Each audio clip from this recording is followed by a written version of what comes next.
শ্রমিকদের ন্যায্য অধিকার থেকে বঞ্চিত করলে যত বড়ই ক্ষমতাধর হোক না কেন কাউকে ছাড় না দেওয়ার হুঁশিয়ারি দিয়েছেন প্রধানমন্ত্রী শেখ হাসিনা।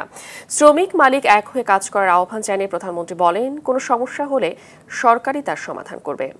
আন্তর্জাতিক শ্রমিক সংস্থায় সবগুলো কনভেনশন ও প্রোটোকলে বাংলাদেশ স্বাক্ষর করলেও আমেরিকা করেনি, অথচ তারাই খবরদারি করতে চাওয়ায় বিস্ময় প্রকাশ করেন প্রধানমন্ত্রী।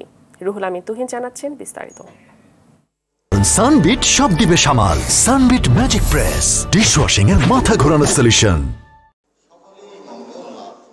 শ্রমিক মালিক গড়ব দেশ, স্মার্ট হবে বাংলাদেশ, এই প্রতিপাদ্য নিয়ে আন্তর্জাতিক শ্রমিক দিবসে বঙ্গবন্ধু আন্তর্জাতিক সম্মেলন কেন্দ্রে শ্রম ও কর্মসংস্থান মন্ত্রণালয়ের এই আলোচনা সভায় প্রধান অতিথি প্রধানমন্ত্রী শেখ হাসিনা সমতা ভিত্তিক সমাজ গড়ে তুলতে সবাইকে এক হয়ে কাজ করার আহ্বান জানান। বলেন, শ্রমিকদের কল্যাণ করাই আওয়ামী লীগের লক্ষ্য। বঙ্গবন্ধুই মে দিবস পালনের সূচনা করেছিলেন উল্লেখ করে প্রধানমন্ত্রী মালিকদের বিলাসিতা কমিয়ে শ্রমিকদের কল্যাণে ব্যয় বাড়ানোর তাগিদ দেন। বলেন, শ্রমিকদের বঞ্চিত করলে কারো ছাড় নেই। কেউ যদি আমাদের শ্রমিকদের ন্যায্য পাওনা থেকে বঞ্চিত করে, সে যে যত বড়ই হোক না কেন, আন্তর্জাতিক খ্যাতি সম্পন্ন হলেও তাদেরকে আমরা ছাড়বো না। শ্রমিকের পাওনা যথাযথভাবে পরিশোধ করতে হবে, তাদের ভালো মন্দ দেখতে হবে। মালিকদেরও দায়িত্ব আছে, তারা একটু বিলাসিতায় একটু কমিয়ে শ্রমিকদের দিকে বিশেষ নজর দেবে, সেটাই আমি চাই। যে প্রতিষ্ঠান ভাত কাপড় দেয় সেই প্রতিষ্ঠানের সুবিধা দেখার আহ্বান জানিয়ে প্রধানমন্ত্রী শ্রমিকদের কারো উস্কানিতে বিশৃঙ্খলায় না জড়ানোর অনুরোধ করেন। সমস্যা হলে সমাধানের জন্য তার দরজা সবসময় খোলা বলে জানান সরকার প্রধান।